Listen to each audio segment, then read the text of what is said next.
Good evening.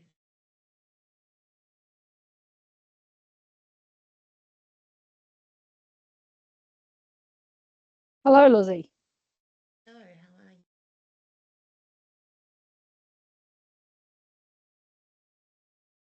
I wonder why everyone else haven't got. Oh, yes, and turn their cameras on.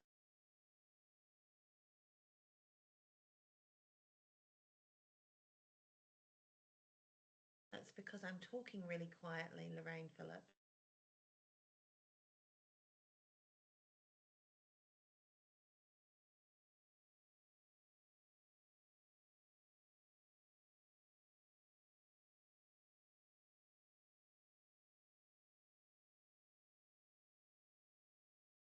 Good evening, Marge Steiner. You're muted. Everyone's kind of already muted, so you have to unmute yourself.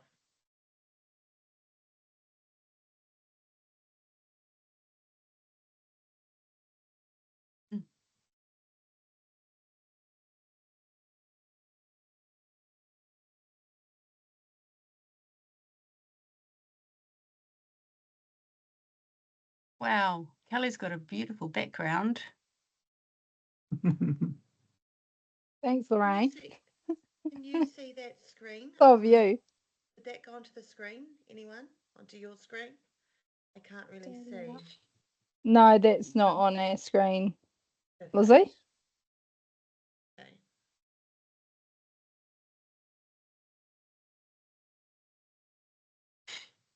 How is everybody? Very well. You're very quiet, Lizzie.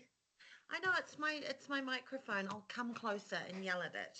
Okay. I'm not talking a lot.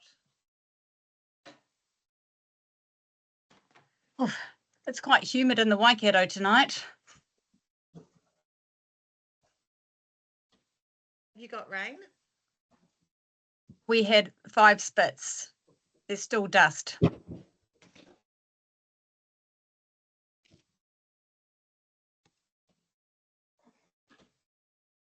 We're looking for hay, so if anyone's got hay, we might be interested.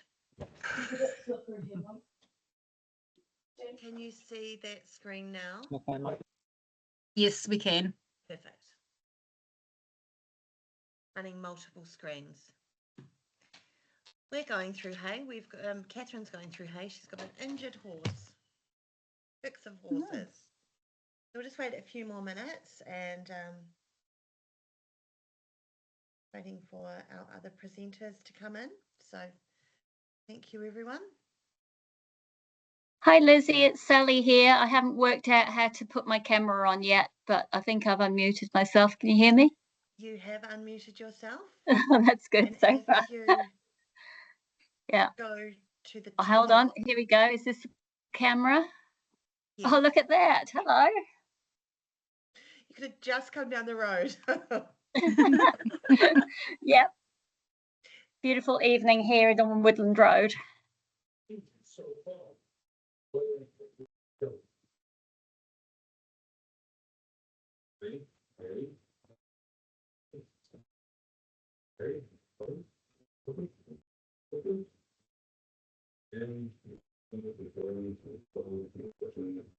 we'll just wait a few more minutes for everyone.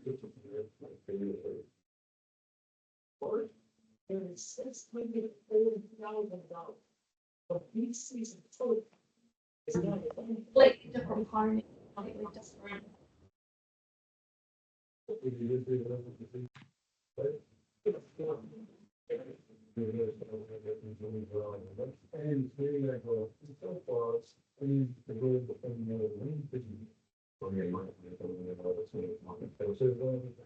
Okay. Thank you for your patience, everyone. This is our first webinar, so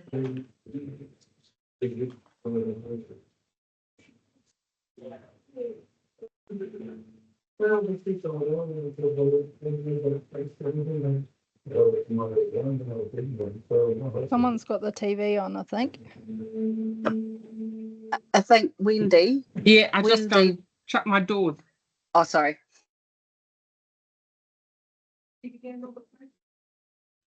Just, I want to make it, just put it down. I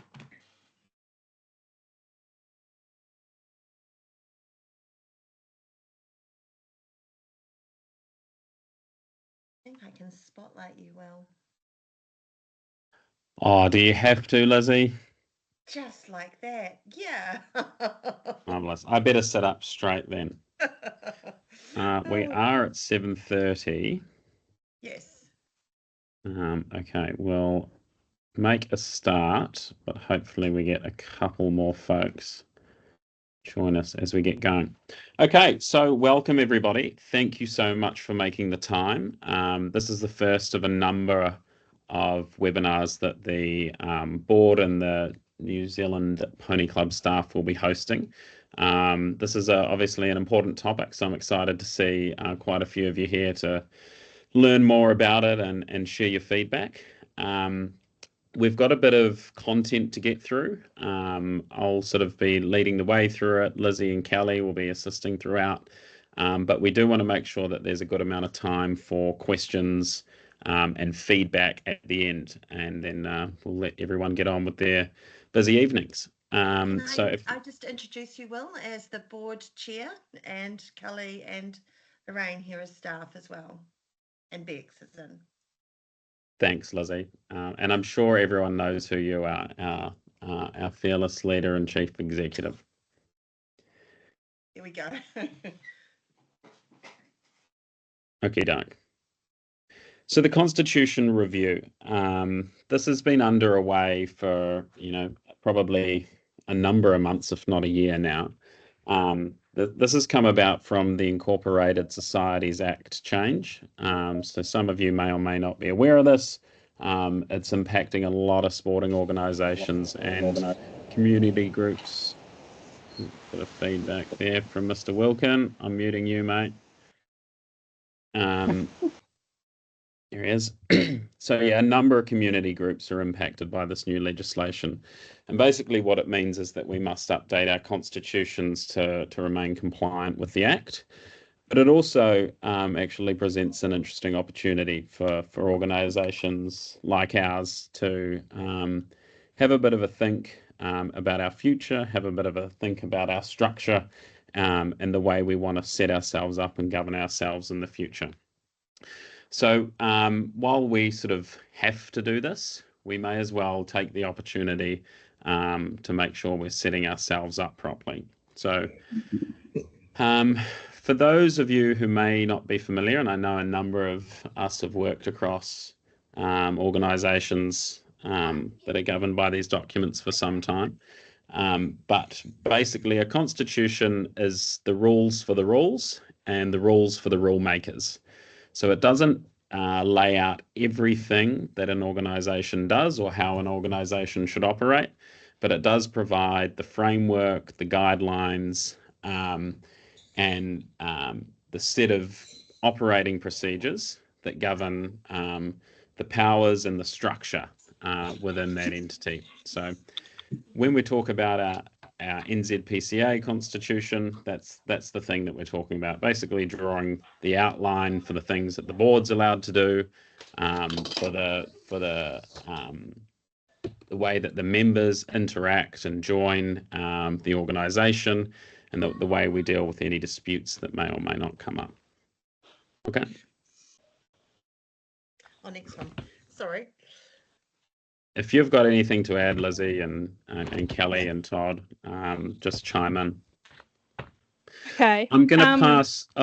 Kelly's going to just show us a little bit of an animation. I think some very clever modern tech. Over to you, Kelly. Thanks, Will. So we've done this wee video to reflect a little bit of our own personal situations and other people that we know, and talk about a bit about the volunteer burden and how it impacts. So our technology skills are not fantastic, so we've done our best, but we hope that you enjoy this little video that we've done. This is a story of a typical pony club parent and their journey. the beginning, everyone is super excited, and we help out with it. Can you hear that okay? And so excited. People not hear it. After a while, No, it's not loud enough. we get onto That's maximum. Hang on, well I can talk to it if you would like. Okay. Right, so yeah, you talk to it. Okay. This is a story of a typical pony club parent and their journey. You might have to show it though, Lizzie. Oh, is it not showing? Sorry. Too many screens. Okay. As the story this is a story about a typical pony club parent and their journey on pony club. Now, we know from personal experience that this is a bit what it's like. At the beginning, we start and we're participating at branch level.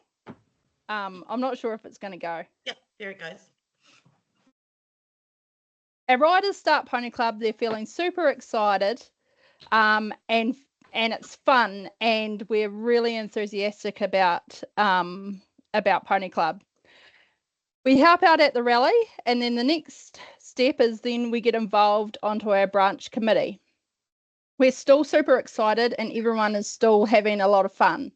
The next step, after a little while longer, we're helping out as parents at our branch committee and our club committee.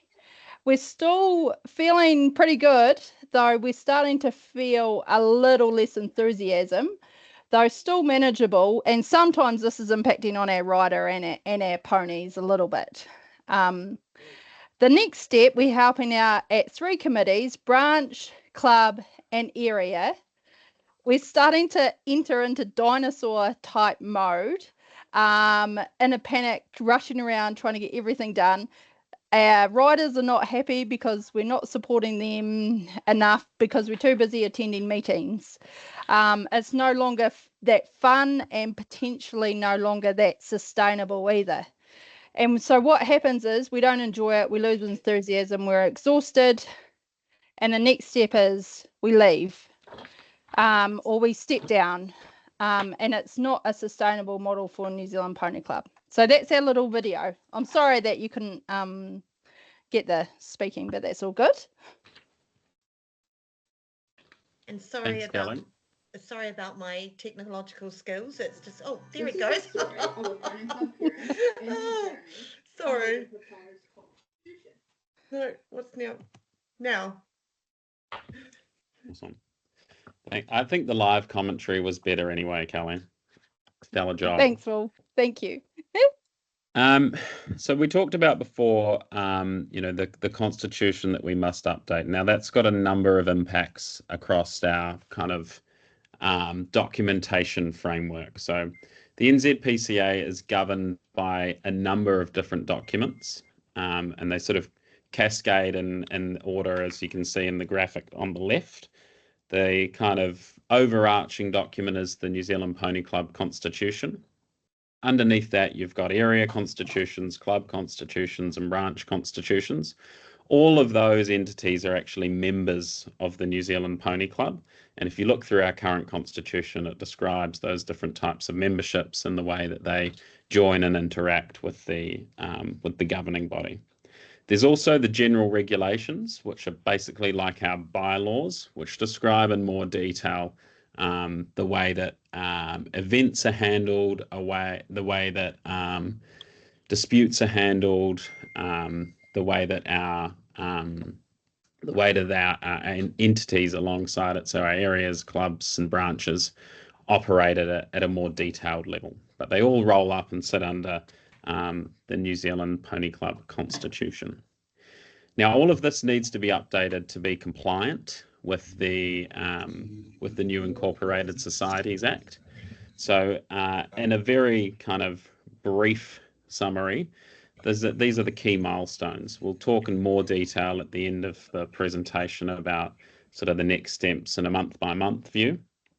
But the first kind of key moment is for us to update our our kind of overarching document, that New Zealand Pony Club Constitution. And we need to do that at an AGM or an SGM. We've deemed that probably the best time to do that will be at our August 3rd AGM, which will be in Christchurch. And prior to that, we're on a journey of doing a number of these webinars to collect feedback. We'll obviously release a draft prior to that meeting for everyone to kind of get across and share with members, and then ultimately try and accept that in an AGM on the 3rd of August. Post that AGM, we'll have our new constitution, and then we'll start to roll out the templates for the constitutions that sit underneath that. So our area constitutions, club constitutions, branch constitutions, all of those entities that are incorporated societies will need to update their constitution. So they'll have to host their own AGM or SGM to have that voted in and become a live and living document. We'll also be updating the general regulations and the bylaws. So they're really important to make sure that they're freshened up, because all these documents interact with one another and they reference each other. So the current general regs will kind of struggle to interact with a new Pony Club Constitution. So we'll need a refresh, and is actually timely as well. So I know some of those provisions haven't been updated in many years. So actually a good time for us to do some housekeeping and update all that to be in keeping with the way that our sport and our organisation operates today. We'll be releasing those sort of within the month after the AGM, and then by the 1st of March, we're asking that all our groups have socialised, voted, and completed their new constitutions, and are back into the central organisation to be compiled and then sent off to the incorporated societies. And by the 5th of April in 2026, all incorporated societies must have adopted a new and compliant constitution. Just Appreciate. quickly, Will, before we move forward a bit further, for those of you that are worried about it, we are envisaging that once our national constitution is sorted, then it's going to be a very straightforward process for the next level down and the clubs to go through and do that. We will be providing templates that should, for the vast majority of you, just require you to update the names and the locations on there and send it back to us once you've gone through your AGM process. So we're not envisaging that you're going to have to go out and do the same work that we are. We are going to provide you the tools to make it easy for you to do it once we've got approval of the national constitution. Yeah, that's right, Todd.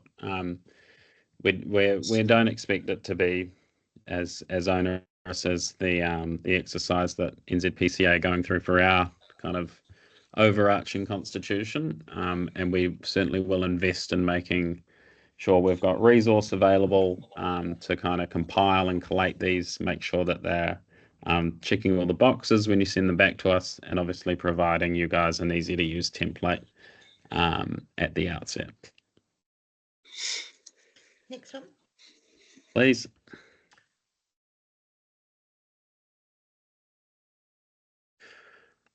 Okay, we've covered this a little bit already, and Todd might be able to build on what I'm about to say, but the Constitution does a number of things. It sets out the governance and the kind of high-level operation and powers and offices within the organisation. But there's a couple of things that it doesn't do either.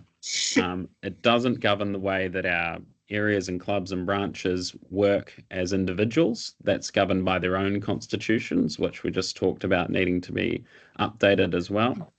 It doesn't provide the exhaustive list of membership rules and regulations. That's done by the general regs. It doesn't provide the rules for events, so you won't find, the national championship, rules and kind of operating procedures in here either. And what we've posted so far, it's not a final version. So we're going through a number of these sessions to make sure that we're collecting everyone's feedback, that everyone's kind of aware of where the direction of thinking is going from the board, and that we ultimately get to a place where we get to the AGM and we've got a constitution that represents a really good majority view of what the organisation thinks and needs. Can I just So- jump in there, Will, and just say, just to reiterate that there's been a few questions. We are in our consultation phase. So that's the phase we're currently in. So the key concepts that we want everyone to get over here are the Constitution sets how we run as an organisation. So the key things in here, it sets how we make our rules, it sets how we make our regulations, it sets how we discipline our members, it sets the how. Now, it doesn't provide any particular layer of protection over and above what we get out of the general regs. What the rules give us, what the Constitution gives us, it gives us the ability to create rules that protect our members. So the general regs rules is to protect all of our members, to make sure that they work within our policies and our procedures and they apply with the applicable laws. The Constitution outlines how we set those regs. So it's very important that as members, what you understand is, what does a majority look like for when we're voting? How do we get a majority to vote people onto the board where decisions are going to be made about the direction of the organisation? Are we comfortable with the voting levels and the structures that we've put in there to make sure that our members' voices are heard? That's the important takeaway in here. The powers and all of the likes are largely what's required of any organisation. Your say is in how you vote those people on, and it's going to be incredibly important to make sure that we get that right. So your feedback in that space is going to be essential.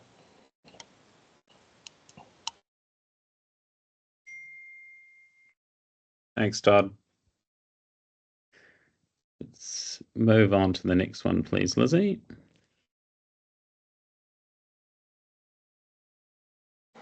So some of you may or may not have already had a read of the draft that was produced in February. That draft has sort of got three main changes to the way that the organisation operates at the moment. We're going to go into those changes in sort of a bit more detail, but broadly they are the membership categories. So at the moment, the organisation is made up of areas, clubs and branches. The proposed constitution in circulation at the moment would reduce the layers of Pony Club from 3 to 2. We can go into a little bit more detail as to why we're thinking that way and to what that practically means in a little while. There's some mechanics around the offices of Pony Club as well. So the CE would be the main national officer, and the board chair would be the person to chair the AGM. And out of the current constitution is the presidential role, who mainly serves at the moment as a sort of a ceremonial position.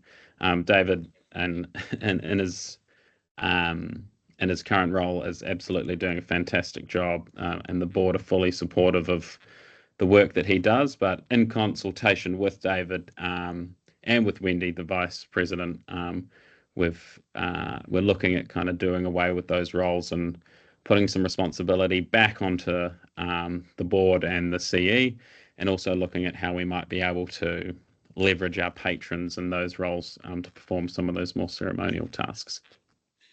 The other key change or kind of addition and update, if you like, is following the Sport New Zealand recommendation is to bring in a much clearer disputes process. So, this is an unfortunate part of sport and operating an organisation like ours, is that sometimes people do disagree, and we need to have a really clear way to manage those disputes and try and resolve them with the best outcomes for the members.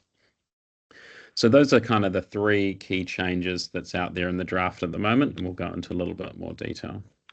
Someone have their hand up, or is that potentially an accident? I just popped in the question and answers that if people want to pop their questions in there or on the chat at the end, we've got the question and answer section as well. Yeah, great. Okay. I think we're 20 minutes in. We're chugging through this content, so we should have plenty of time for questions at the end. Perfect. Excellent.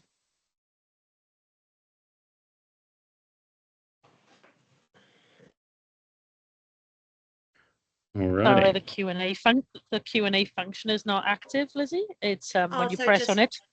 So just pop it. I can't make it functional now, but if you just pop it in the chat, I'll pick Okay. those up. Perfect, thank you. It is functional. I think you've just got to click on it on the top bar.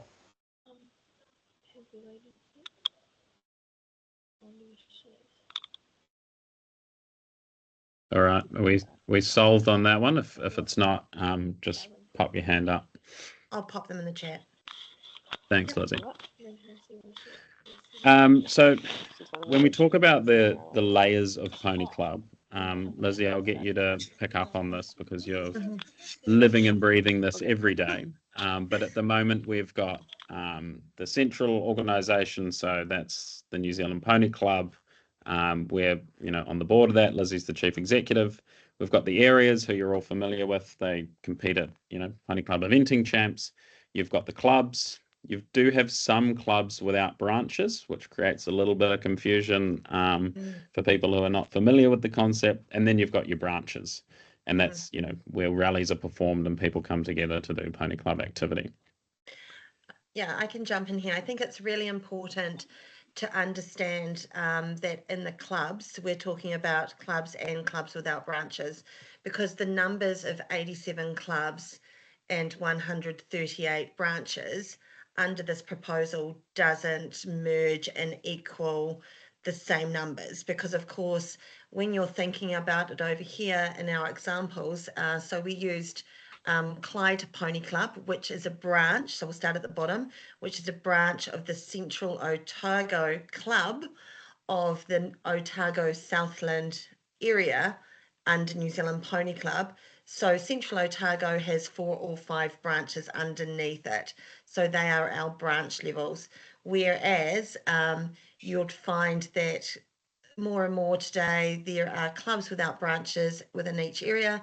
And we've used the example here, and that'll be the example we use throughout, of Te Puke Pony Club, which is a club without branches in the Bay of Plenty, and they could actually relatively be the same number of members. So there's not a member cap whether you're a club, a branch, or a club without branches.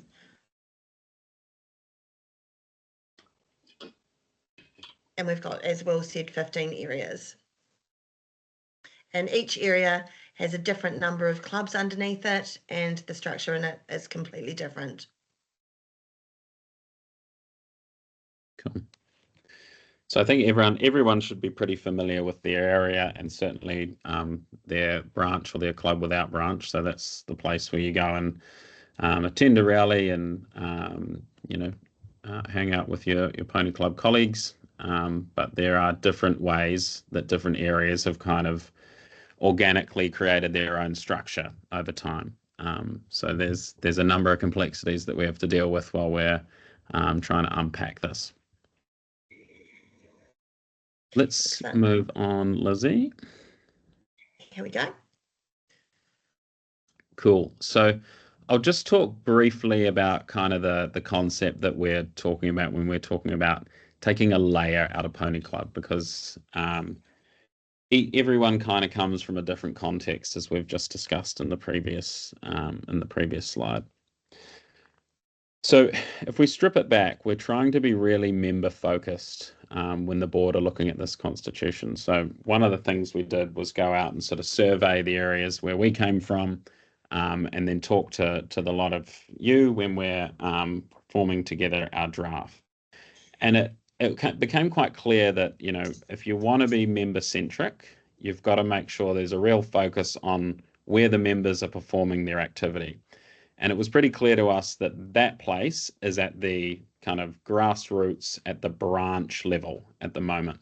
So where everyone goes to do their rallies, where everyone goes to get their coaching, where everyone goes to do pony club and certificates, that's the branch. So that was a piece of the puzzle that we didn't really want to mess with. So we're proposing that those entities basically remain unchanged. However, the naming convention, to kind of move away from, you know, the branches or the clubs without branches convention, what we've said is those are clubs in the new world. So the language, I understand, is a little confusing, and we are totally open to feedback. But the place where you go to perform a rally is a club, just like you would a rugby club or a soccer club or the cricket club. It's the place where you go to do your sport and hang out with your teammates. Okay. So we're not proposing to change too many of that. 184 clubs around the country, they keep their grounds, they keep their kind of structure.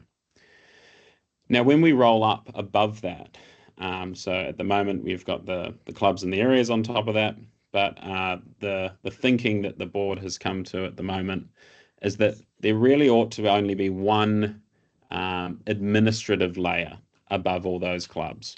Right now, we're going to seek feedback on that concept in itself, but also that the way those that administrative layer is configured. So how many clubs should make up a cluster, we're calling it. Again, we've had plenty of feedback on the name, but not too many good suggestions. So if you do have a really good idea about what to call the administrative layer between New Zealand Pony Club and the grassroots club level, we've currently got cluster as a placeholder, but please do feel free to suggest.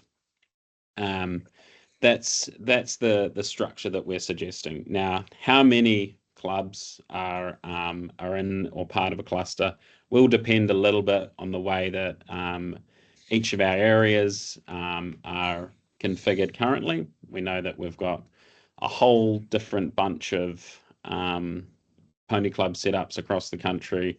There's some really concentrated areas, then there's some massively geographically diverse areas. We've got places that like to interact a lot and others that like to be quite focused in their own branch. So we'll be working with you all to try and make sure that we get the alignment from your cluster. So, you know, what spread of area does that cover, and ultimately the clubs that roll up underneath it. Lizzie, do you want to take us through some of the examples, or if Yes, Todd absolutely. and Kelly want to build on my fairly long-winded Let's- explanation there? Let's let one of those jump in first. See if they want to.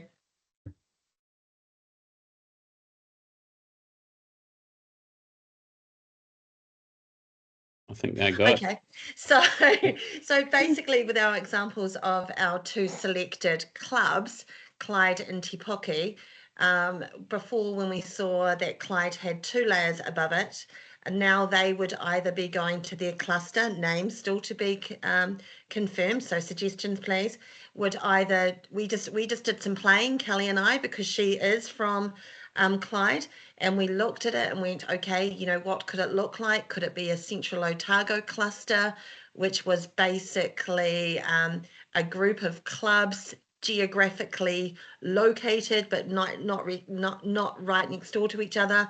Or, you know, is it the chance to go, actually Otago Southland as an area is massively huge, and we split them up and they're Otago and then there'd be a Southland. All of this, the cluster part and the club part, they are going to be open for more consultation, and you'll see that in our time frame, our timeline later on. And also, like with Te Poki, because I'm from the Bay of Plenty, that Te Poki is already a club on its own. It would have one layer above. And for my sake, I said, okay, maybe it's the Eastern Bay, or there's nothing stopping the area, Bay of Plenty, going, actually, we're going to just drop down and be the Bay of Plenty level, but remembering that there's only one level in between. So you've got your, where you go to your pony club, where we're focusing on the child and the rally and the youth, and then New Zealand Pony Club. So we'll be doing a lot of work with that a little bit later on. Just on those ones, because I'm looking at a couple of the questions coming through that I think it's good just to potentially close out now while we're going through. Brooks asked, have you modeled the impact of the new span of control with clusters? The answer is no, not at this stage, because we're still trying to get feedback on what an appropriate span of control looks like, and that varies throughout the country. We've had some feedback, and this sort of leads into some of the other questions around why don't you just keep areas and why haven't we done that? Because in a lot of the situations we've got, the purpose of these clusters is to allow us to consolidate and share best practice in a similar way that areas and before that clubs were meant to work. It was meant to be a way that we could allow our new committees, because particularly at the lower level, those committees turn over relatively quickly, access people that have a bit more experience, have been around for a bit longer and can share knowledge and can work amongst themselves to get best practice for their members around rallies, around certificates, around all those other good things that Pony Club does. In some spaces, we're seeing that areas are quite comfortable doing that, and that might mean that if all of those clubs agree, that area becomes the new cluster. In other cases, what we've found is some clubs would sit more comfortably elsewhere, or they need to be restructured, or the area is too big geographically for them to work appropriately and they need to be moving closer together. So what we're needing from you guys in all of this is, and what we're going to be asking as we move along, is for your club, how does it best work to consolidate up? Where do you best sit, and what do you want these clusters or hubs or whatever to do? These are not areas. These are not, we went away from area because we actually want to rebrand it. It isn't about the functions necessarily that areas traditionally did. We wanted people to come into it with a fresh approach and a fresh mind.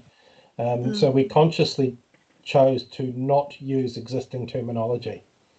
And also just one other thing that we have looked at, whether or not this is going to work, is aligning the clusters with regional sports bodies if the main aim of the clusters is for funding. That could work in some areas, but maybe not in all areas. But yeah, we have definitely considered that as well. The question around modelling is a really interesting one, right? So, Lizzie, you've collated the data, Yes. and you've been able to show that it's wildly inconsistent across the country. You know, an area in some parts might have 2 clubs and then 20 branches underneath. Others might have 10 clubs and then only 12 branches underneath. So the modelling tells us that what we've got is pretty inconsistent at the moment, and if we want to implement something new, we're going to have to go out kind of region by region and make sure that the change that we're trying to achieve isn't too radical, and we can configure it for what the setup is at the moment. So on building on that, and you'll see it in our timeline coming on, we're actually going to do in May. So April is this consultation, getting the concept out to people where you can be out there chatting. But in May, we're going to be hosting, I'm going to use the word areas because that's what you've currently got, area specific webinars. So we'll come along and we'll only online be focusing on your area where your club without branches, your club or your branch is sitting, and show you all the different scenarios and basically have an interactive play session, because we can't do it on here because it just doesn't work for everybody, because everyone's got some different ideas of how the thinking would work.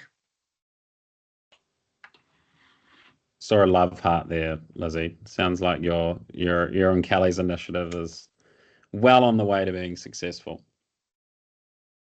Do you want me to I think we've kind of jumped over the cluster definition purpose. Yeah, I saw someone actually, I think someone asked for it in the chat. So probably good to run through this because we've been asked this again, and it's sort of the other radical end of the spectrum is, There's well, why names do you coming. even need an administrative layer between the national organisation and the clubs themselves? For three reasons. So the first one is to own a common pool of assets that'll be beneficial to the activities in that area. And if you want to own assets, you really ought to be an incorporated society, and then you can apply for funding and manage the assets through that entity. The second purpose is for the cluster to foster inter-club and inter-cluster activities. It's not limited to just within that cluster. It can be with neighbouring clubs, neighbouring clusters, but there's a pathway there for a group of like-minded individuals or like-minded pony clubbers to try and cultivate activity between other clubs to ensure that everyone's getting value for their membership. The third thing is the thing that Todd talked about. So we know that this is a fragile volunteer organisation, and that everyone puts a lot of hours into it out of their private lives. So where there is new committees or committees that potentially need some support, where NZPCA as a 3-staff member organisation may not be able to always provide that support, there's a localised committee or a localised cluster group that has experience, that has best practice, and can share and kind of help some of the newer committees or even committees that are going through a bit of strife get back on track and keep moving forward. Kelly, Lizzie, I know you guys put a lot of time into these three, and Todd, if there's anything I've neglected in there, keen for you to top up. Yeah, I think the big thing is everything that you do now in area and club is all going to be able to be done with this new constitution and this new structure. Camps, all of that is all going to be the same, if not better, under the structure. Probably better because we don't have the administrative burden to go along with it as such. And looking at, again, going through some of these comments about why we still have this layer, the key thing is every club in this country is slightly different. And so what works in your area might be, you could have come straight to board and we would have been fine. But we don't have the resources, and just to reiterate, we don't have the resources at national office to deal with 150 something clubs directly. Between Lorraine and Lizzie, that would kill them. So we've got to have a layer in the middle that simplifies that process to get information out and that allows us to filter it and manage it. Unless you're telling us you want us to have a large head office that's equivalent to the SNZ, because we can go forth and do that and have it direct through, but we would need to resource it and it would come with a higher fee. So we've taken the approach of we need to keep it lean and mean so that we can keep our value at the club level. There's a lot of questions in here about running events and all of that sort of stuff. That's not addressed in the Constitution. All of this is going to change. And I guess this is probably the most frustrating part for everybody, because they'll sit there going, how am I going to get, how are we going to look at A certificates? How are we going to do zone games? How are we going to get teams for area competitions?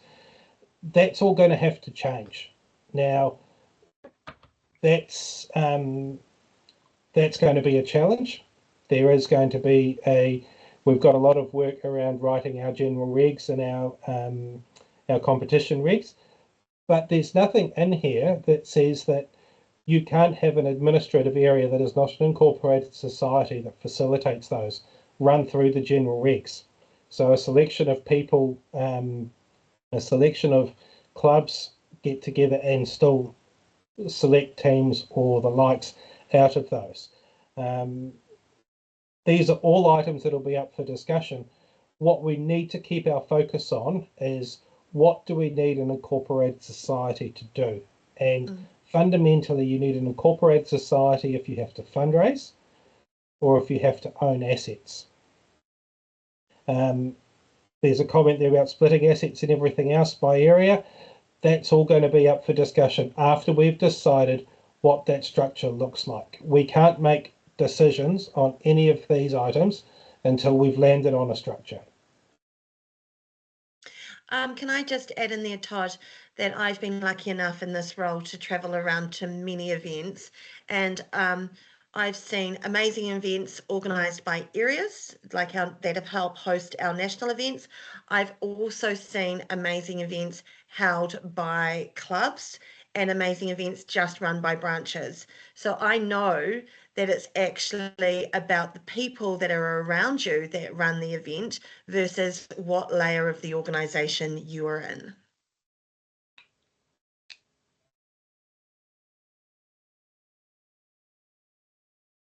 And just on that, you're most welcome to contact Lorraine, Michelle, or I at any time if you need, if you want to.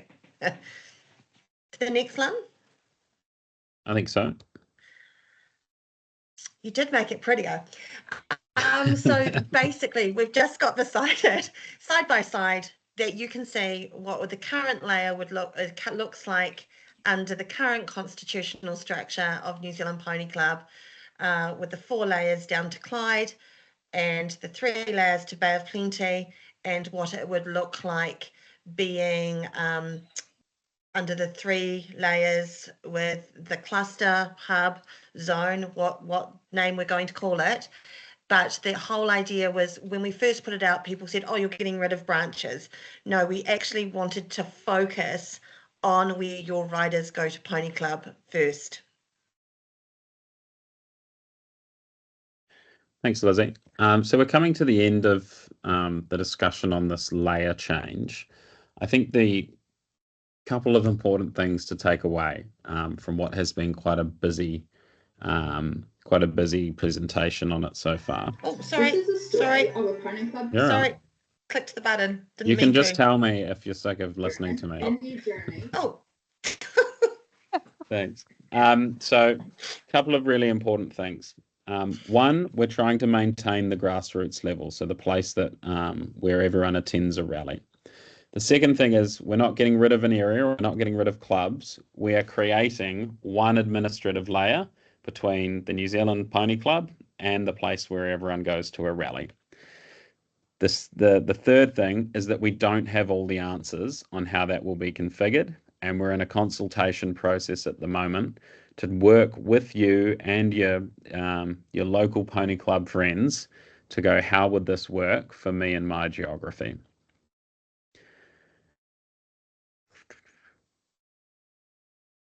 Really awesome that there's a good number of questions coming through, and we'll pick those up at the end of the presentation. All right, roll on Kelly's second video. I just want to try and get, I'll just get that down and we'll go back to the beginning and Kelly can talk to this one. Okay. You ready, Kelly?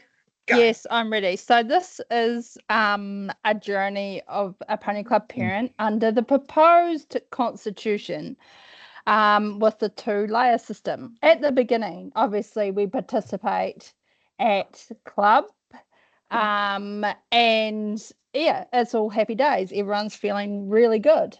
And the next, after a while, we then, is it going? Oh, sorry. Go. Okay, so we're participating at Pony Club. And then after a while, we get on the Pony Club committee. And we're still actually happy days because it is still relatively manageable. And everyone is still feeling quite happy about it and enthusiastic. And then after a while longer, we're helping at Pony Club and we're doing our club committee and our cluster committee. But at the end of the day, that is where it stops. We don't have another set of meetings to attend, another set of information together or work to be done for another layer. So everyone is actually feeling a lot happier about it, our volunteers that give up all their time. 2 levels of meetings is a lot more achievable than 3. So that's basically the end of that one. It was a lot shorter. Oh, it's going to go again. No, Oh, stop. Oh, gosh. Thanks, Kelly. No, it just, oh, there we go. Oh, phew. Okay, so we've had a quick discussion, well, not a quick discussion. We've had a detailed discussion about the layers of Pony Club, so the membership structure that's out in the draft constitution at the moment. We briefly mentioned about the changes to officers, which is kind of more mechanical constitution adjustments. So you'll see in there that the chief executive will be the main national officer. So that's the person that the incorporated societies will reach out to if they've got any questions or any queries around the operation of our organisation. And as I alluded to earlier, the current proposal does away with the presidential role, but that's not to say that the current activities done by those people will be missed out on. The board chair will need to pick some of that up, and we're also looking to kind of reinvigorate our patron positions as well. The other piece of kind of mechanics is that the president usually presides over the AGM, and that responsibility would move to the board chair under the proposed constitution. The third element of change is around the disputes process. So we've got some content on that, so let's go there now. And Todd. There we go. I think Todd's going to take us through a little bit of this. Again, this doesn't give you all the answers. It'll need to interact closely with the general regs when we update these. But what it is a piece of best practice that's been published by Sport New Zealand to make sure that we're getting kind of fair and just resolution to any of our disputes that arise. Yeah, I think the key thing about what happens in our constitutional dispute process versus our wider general regs is this is the final fallover for if something can't be solved anywhere else. And fundamentally, the principle that underlies it is the principle of natural justice. So making sure that all parties have a fair hearing and that natural justice has been applied. As you can see, it steps through a couple of things in the flowchart which work to this. So the issue arises, does it meet the definition of a dispute? Now that's defined in the legislation. Whether it's just it might not be a dispute, it might be a concern, it might be something that needs just a discussion, in which case we go to, is there a procedure? And in these cases, that would be, if there's a concern about something or there, then we will have procedures, hopefully at National Office. And if not, then that's an indication that we probably should have one. If it is a dispute, then obviously you look and first off whether legislation applies. So, for example, if it has something to do with stealing or assault, then obviously that falls under the Crimes Act and goes that way. If it is something that isn't an actual crime in legislation, then we look at it and go, right, do we have a procedure? Do we have a policy in place? And so the key thing in here for us is that we need to make sure, and this is why we say we've got to do our general regs. An important thing with our general regs is to make sure that our disputes are clear and follow the process as we understand it. So it addresses things like our yellow card process, how that works and how that should be addressed and managed by our members. If all of that fails, then it comes through into the Constitution. Now, the key things to be aware of in dispute resolution in the Constitution, and the big change in here is in the interests of making sure that we can turn these around a lot faster than what we traditionally do, we're looking at changing a couple of the things. So what happens in here, what happens under the current constitution is the board is required to appoint a judicial panel, and this is something that you see in large sporting organisations, with the idea that we get a number of lawyers and people around to discuss it. And obviously we need lawyers that work that will volunteer or work pro bono for this, so often that can delay our process.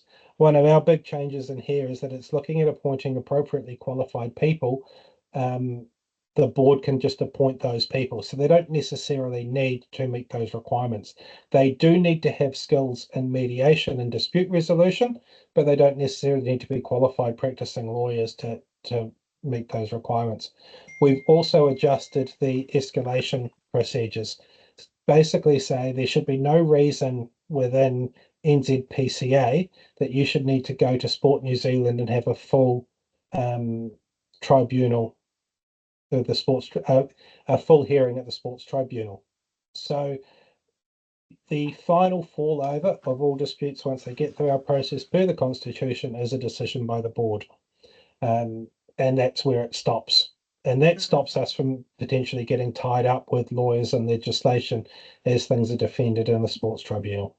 So they're probably the two big ones. The key things in here, all of that only applies if we don't have a procedure. So for the majority of these ones, we are looking at updating and developing our procedures to ensure the vast majority of our disputes are covered clearly. And that's addressing stuff like social media policies, online behaviours, activity, the various issues that can occur at rallies, at competitions, at other events, and making sure that we have procedures that are specific to those and are clear and usable and defendable by our members. Cool. That's all I've got on that one. Brilliant explanation. Next one. Thanks, Todd.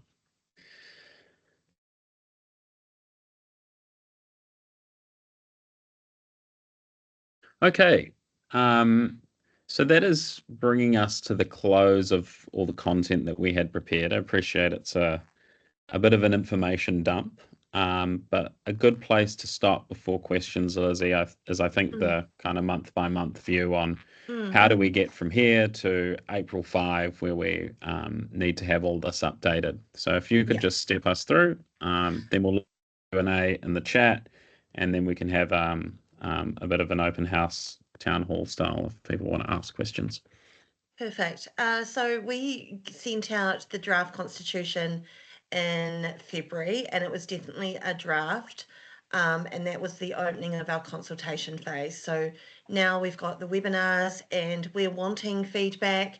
We need the feedback. We need your thoughts, and that's where we'll go to.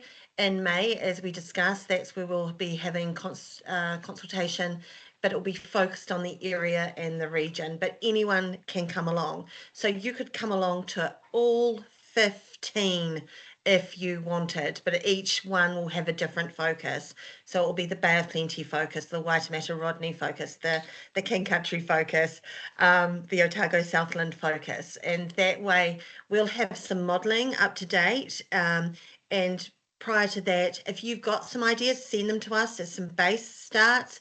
So we've got a little bit of some room to play with. And then after that, you'll go away and give us feedback or give us some ideas.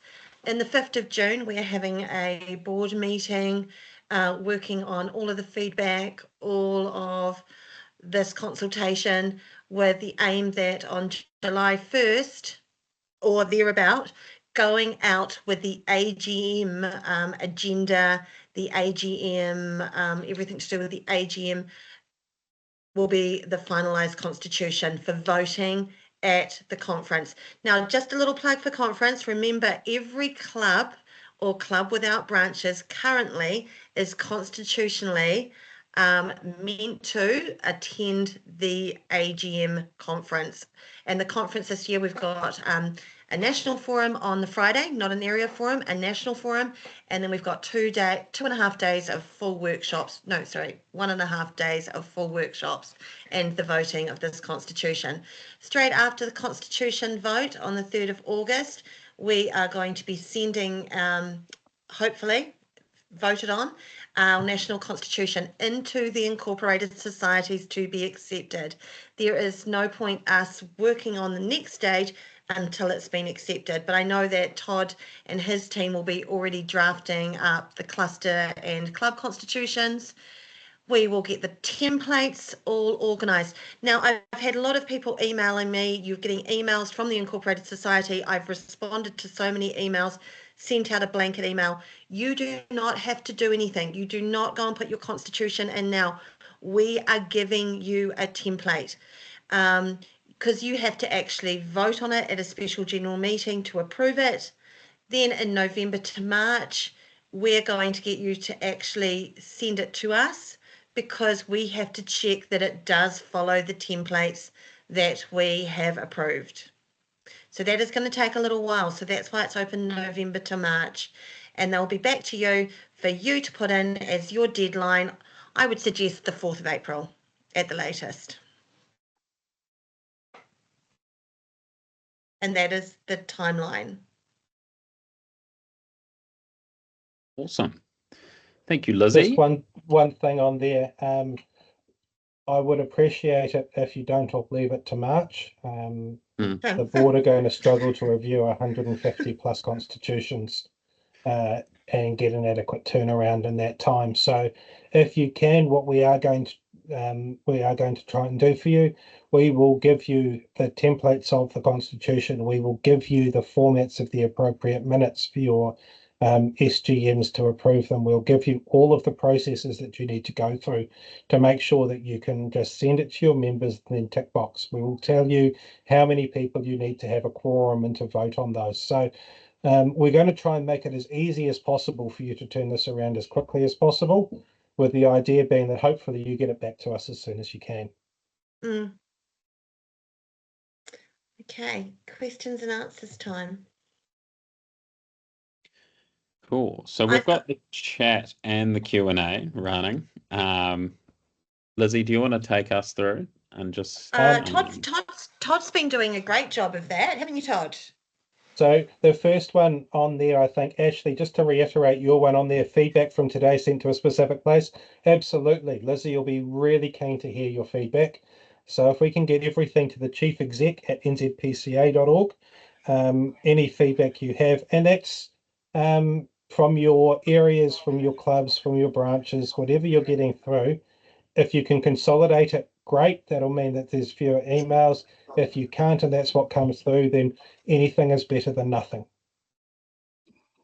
I hope I haven't thrown you in that one, Lizzie. No, I'm absolutely. sure you'll send them out for us to review. Yeah, well, I'll just forward them on. On here, Brooks, have you compared the revised structure with other sports societies? Absolutely. We've compared it with rowing, we've compared it with netball, we've compared it with rugby. We've looked at what ESNZ are doing, even though we don't really like what they've done. So yes, we have looked at it. And the big thing that we seem to be thinking for our sport is we just need to make it simpler. We expanded our structure historically when we were getting bigger. Now that our numbers are rationalizing, I suppose you'd say, across parts of the country, it makes sense for us to simplify our structures. So yeah. So branch of the club constitutions will not need to be voted on at your AGMs. They'll need a special general meeting because they probably won't be ready in time for your AGMs, or if they are with your AGMs occurring, they're probably going to be occurring at the wrong time to get them back and circled around before the April deadline. So we are going to try and get them out as soon as possible so that you can vote on them. You will have to call a special general meeting to do that.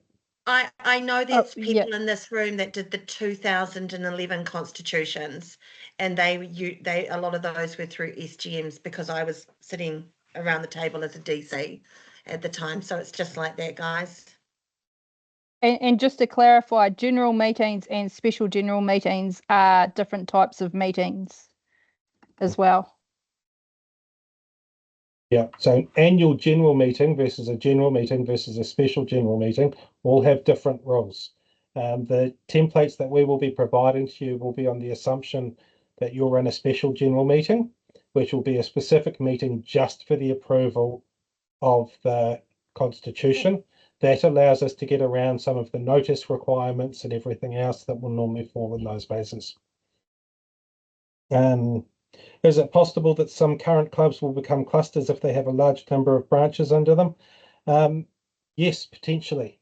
If it's a club with branches and they've got a large number of branches, then, and that's what they want to do, we would be supportive of that. We're looking at a structure that works for our members, not one that's dictated from the board. You guys can correct me if I'm wrong with those ones. So yeah, we're looking at making sure that you guys have a say and you get something that's appropriate for your clubs, your members. I think it's to that point around comparison on structures. What we've found is that if you went to the fully kind of federated regional model, that doesn't actually overlap with the way Pony Club runs very well at the moment, because you'll find that that has some really big geographies that have got lots of concentrated pockets of Pony Club, but ultimately the way they run and the way they interact is not that similar. So if you're asking someone to run, you know, the whole of the lower North Island, but really, you know, they're only really interested in their branches that are near them and their neighbours in Wellington, it's going to be really difficult for us to try and, you know, dictate from the central organisation that, oh no, someone must step up and run the whole of this region, when really there's not a lot of synergy in all of those areas and how they're running currently. So And the also, idea is that yeah, the that might be a composition role that that's we too large. They exactly they'll never get out to visit those clubs because they're just too far away geographically. Exactly. So the theory here is that we're removing a layer of administration to free up volunteer time to do the stuff that they actually want to do, which is, you know, create value and create a good experience for the members and for the kids. And where it makes sense to create one administrative layer, we're coming out to you and working with you to configure that properly. And it won't marry up perfectly with all other sports. Megan's asked another question around championship events and whether there's still an intention to hold them. Absolutely. At the moment, they're a core part of what we do at Pony Club. How we run them is something I think we get consistent feedback from areas every year that this was the hardest year ever for running the particular national competition that area ran. So we need to look at them. They need a full rebuild. And every year we've been saying, if you look at the time that I've been on the board of the area forums I've been to, we've spent most of our time talking about how difficult it is for areas to run championship events. So they need a full rebuild. That is not a job for the Constitution. However, once we have got a new structure, we can absolutely look at how the best way to run those actually would be. We've got a lot of things to think about around traditional trophies and all the rest of it, which is why it's not something that we can just say, oh, yep, we'll do this, because there's a lot of things we've got to think about throughout the country. So it's not an easy answer. Will we still have them? Absolutely. Will they look the same as they do today? Possibly not. Yeah, I think we can speak for the rest of the board when we say that everyone feels that they are a very big part of Pony Club, and it's an essential element to what we do. So Marge asked, how is there going to be a minimum amount of members in each cluster? We haven't decided, but yes, there probably will be a minimum that we would say actually below this there isn't. It isn't worth having a cluster, or we wouldn't want that extra administrative level. We still need to discuss with our clubs what actually works, because again, it's so different throughout the country how it could work, that we just need to make sure we get that feedback from you guys in your area consultations and in these meetings. So if you've got a view as to what a minimum number could look like specific to yours, absolutely. Will there be a maximum one? Probably not. So if it actually works that your cluster, and I'm using this here just to annoy you now, Marge, If your cluster is going to be massive, then we won't worry about that one if that's what works for your members. Yeah, I think the board have got to come up with some guidelines on cluster formation instead of a set of minimum requirements, but we know that they're going to be pretty broad. Yeah. So that's pretty much all the Q&A that I've got for on here, unless Someone wants to put people their hand have I'm not 100% on the voting situation, goes to delegates at the moment. Well, so the voting situation, the key thing on here, and I think where people get confused, delegates from area have one vote. Then it's based on your clubs. And so the key thing to keep in mind with your clubs and those votes in there, the bigger your club and the bigger your number of members, the better your voting opportunities. So that stays largely the same in that we've kept a split in here so that your votes are reflective of your number of members. But we're still open to discussions around how that could work for people and whether or not we've got the right split. It would end up shifting slightly so that your clusters would have the area one vote effectively, and then your clubs would have votes.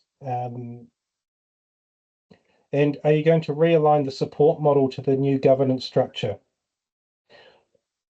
I'm not sure, Brooks, what you're actually what you're saying in there. We're not looking at realigning anything in head office. We've actually got a pretty good structure in there at the moment, with the focus being on. So my question is, when you normally do an all restructure of a governance model like something like this, you normally look at actually the support functions to go. You're taking a layer out, so where if you're in essence streamlining one area, how are you providing heightened support to that peak? That cluster. So our big thing at the moment is it's not so much about support; it's about duplication of work. What we're seeing happen is at areas and at clubs, we're seeing the same work happening, so it's duplicating. So we're supporting now people doing the same job at multiple levels of the organisation, whereas what we want to say is actually this job should only be done once. It shouldn't be done twice or three times. Could you give Can you give some examples of what you're seeing? Well, with information going out, we see it going to an area, then we see it going to a club, then we see it going through. Sometimes it gets through, sometimes it doesn't. What we're looking at with we're seeing the same people appearing on the various committees, so they're ending up having to make a decision at a club level and then go on to area and say, we're doing this decision and we want it ratified at an area level. We're seeing so it's sort of that kind of stuff. There's also a differing focus from what's happened historically. I think the big thing for us around realigning the support model in here, we possibly could, but it's going to be dependent on what comes out of our member requirement. At the moment, Lizzie's held up with a lot of work, and maybe you want to speak to that, Lizzie, around the demands from the areas and the clubs on you and your team. I think it comes about that for the last few years at conferences, if you've been there, we've tried to run a service catalogue of what services are at each level, and from my two conferences, but definitely last year, there's confusion about what's meant to be happening at each level from our clubs and our members. So to define the roles of the cluster and the branch, and in our surveys that we get back from everyone, it's that focus on the grassroots. That is the number one. When we did our strategic plan last year, when we asked for survey feedback, was what did people want support at the grassroots down there at the pony club level. So that's been the real driver. Sorry, Lizzie, finish your thought. No, go for it. It's gone. There's kind of a number of ways that NZPCA can make sure that this new structure is supported, because we are taking a layer out at the moment, and there will be tasks that are handed off from a disestablished layer to another one. I think, to Todd's point, that there shouldn't be too much, kind of overburden on two committees becoming one, because they're reasonably capable and experienced people that have done this stuff for a while. And if we get the configuration right, the workload should be reasonable. But the thing that we want to do when we go through this process is, one, make sure everyone's enabled. So when we talk about templates, when we talk about clarity, when we talk about support, we want to make sure that NZPCA provides you all the tools to go and do it yourself. And for the most part, we're hoping that people will be able to pick up those tools, work with their members, make this change, come back and report it to us. But where they can't, we've got help on hand, right? So that's kind of the model when you talk about how we're going to support this, that we're putting forward. That's kind of all we're resourced to do. I think the earlier point was made that if you want us to be an ESNZ, I think by my reckoning, we would have to increase our fees 350%, which I don't think any one of us here wants to do. But first of all, we're trying to make it easy for people to go out and do this with their members. And then if they do need a little bit of help or some clarity, they are welcome to ring the central organisation. And I need to clarify, I love the fact that there's a comment here from Tapanui about, putting stuff on the website and everything. It is amazing. That's probably the number one thing that the team and I actually have to answer, is questions that are easily found the answers of from the website, in documents and things like that. So we would, that's our aim. That is our sky high, where we're heading for, versus emails. And yeah, you guys would have seen that with the full rebuild that we've just done on our website. We've put a lot of effort into making it easier to use. Please go through it, interact with it, and again, give us feedback on whether or not it's working, and if you can easily find stuff or if you can't, because we want that to be an easy way for you to get information in. Or please come to us and say if things are missing, like Marge did that very early on to me. She's like, I can't find the health and safety. So we definitely need to have that. And just there, we're not saying conference is compulsory. We're saying that we would love people to attend conference, but I'm not saying it's compulsory, but it is part of your constitution that you signed up for, to look at budgeting for conferences.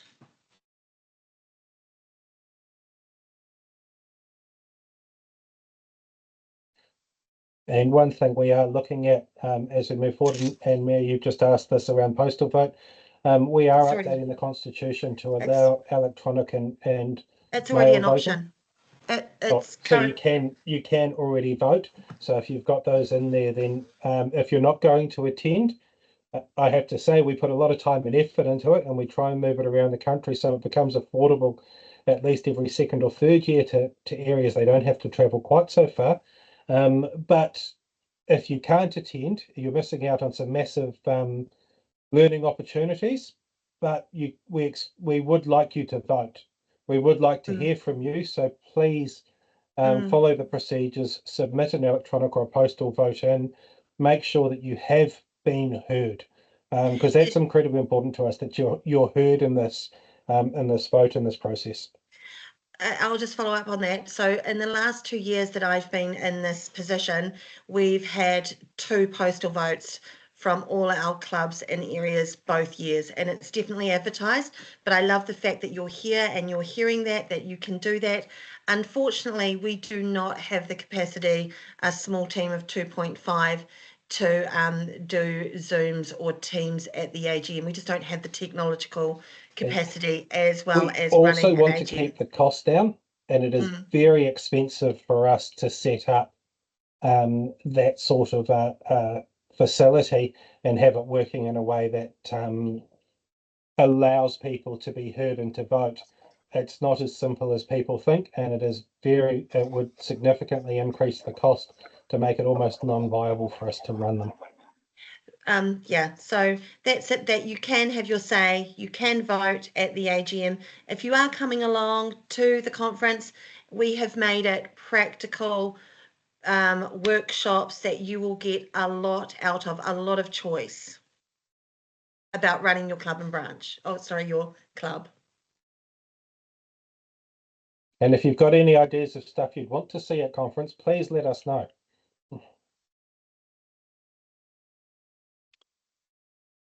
Okay. I think we've covered a lot of ground. I'm super grateful to everyone who's engaged and spent the time with us tonight. Thanks to the board members who have joined. So Kelly, Todd, I think Tony's here as well. Thank you, Lizzie. I know you've put a lot of time into this with the team. And if there is no other questions, I'll give a moment for anyone brave who wants to ask. Can I just say one thing? Tuesday, the next one on Thursday, this is Tuesday, is exactly the same. So number 1 and number 2 are exactly the same. So don't feel that you have to come along unless you really want to, if you've registered for the second one. It was just a different date. We've got a question from Megan. Yeah, sorry, trying to find the how to unmute. Just a quick question in regards to funding and grants. If we apply now and things change, how will that impact the funding process? I'm going to leave that to resident lawyer Todd, but I'm going to say that given you're structured the way you are now, that those grants will still be applicable. So there's a clause in the constitutions that says that nothing in here and any differences will cause anything that's been done previously to fall over. So if you have received funding in there and you're going through and working on, and it's for specific things, as long as you're using that funding for the purposes that it was granted, there should be no issues based on the change in the Incorporated Societies process. So Cool. Don't stop applying for funding. Make sure that you are doing it. It should just carry forward. Your obligations around that funding remain the same. Even if it's done at area or cluster, all that would happen is that whatever that new structure is would need to act in line with that funding agreement. Perfect, thank you. Another new message.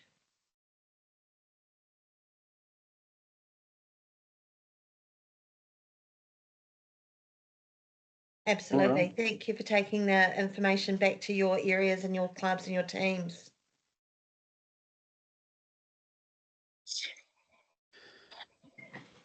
If there's no one else with a brave question, I'm sure they'll reach out to you via email, Lizzie. And again, thank you so much for making the time. Looking forward to. Oh, here is. Yeah, how are you? Or not? Hey, no, I'm good. So this is probably a very basic one. Is there a novation process, any naming conventions or anything? So with any leases that we have with councils, any arrangements, is there any naming changes that you're expecting as a result of the constitution changes? Will there be naming conventions potentially? If your current situation is the something branch pony club, then that will become just something pony club. Will that change anything in there? It will depend on the terms of your lease and how it's documented, but by and large, those should be set up to carry forward to allow, and the Act itself does allow for those to just carry on because this is a forced update and change for most organisations around the country, that they will just carry on under those existing terms. So that might be a simple template or something to help clubs if they need to, just thinking of that process for them. that's a very specific one. So I'd have to have a look at that a little bit more. Let me take it offline and see if there is some other stuff we might be thinking about. And I'll have a chat with a couple of my council contacts around what that could do to leases, if there's anything they're concerned about. Yeah, Out of that'd be great. interest, Yeah. Mayor, where are you based? The fabulous Waiheke Island. Oh, cool. So you're under the Auckland Council, so I know those guys, so I can deal And with we've been in a lease conversation for 4 years trying to get a lease. So that. therefore, Only I just 4 don't years, know another. That's not too bad for Auckland Council.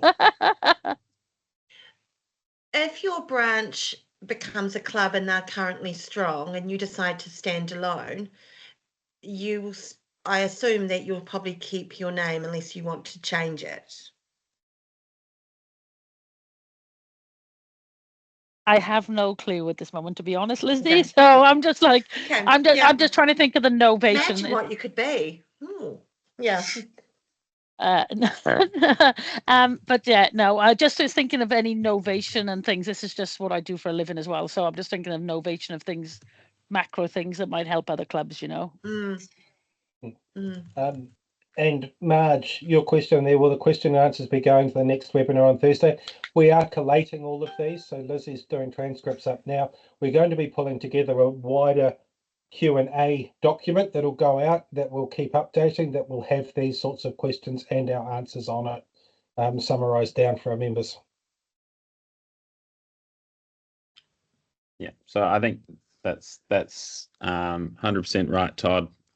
When we get to that next process post the consultation that we're going through at the moment, when we release that draft that'll be voted on, or that final to be voted on at the AGM, that'll be released with a set of FAQs. So you can use that as a device to go out and talk with the members about what's being proposed.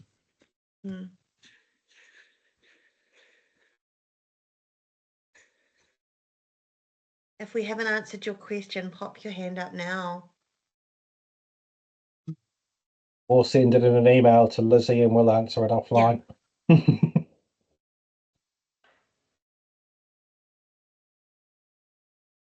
You will be able to find this recording. Hopefully it's all recorded properly with that screen. We'll put a link to it, plus we'll also send you a link to it as well. I'm sorry, this is my first ever webinar, so I'll have to figure out where everything is sitting. Awesome. That's okay. Am I muted or not? We can hear you. Yeah. Right. Just that question about the leases. We've got lease issues and we had legal advice on it. I can't remember the name of the Properties Act, but if you have been leasing a property, and in our case it's from the council, and you have continued to lease it for a long period of time, as long as you don't abandon the property, as in leave the grounds, and not, then they have to keep leasing the property to you. Does that make sense? Even if you have got no formal written agreement in place, which is our circumstance.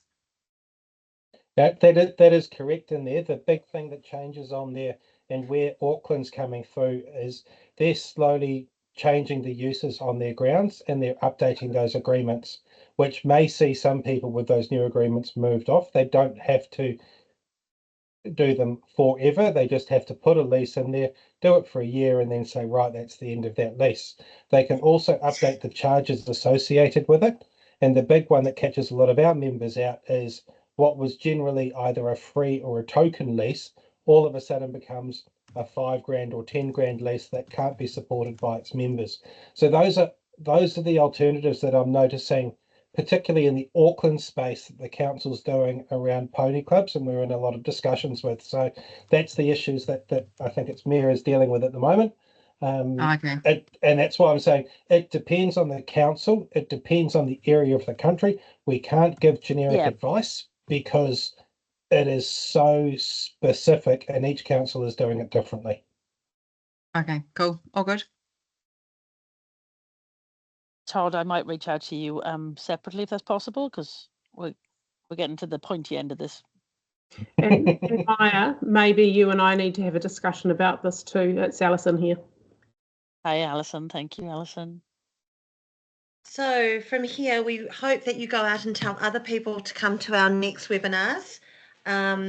and we definitely want to see you again. It's particularly at our ones that focus on your area and your club and your region.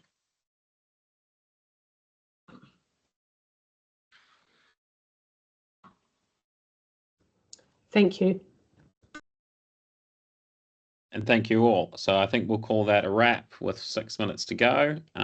Awesome to see so many people coming along, spending their evening and interested in what we're trying to get across. So I really appreciate your time.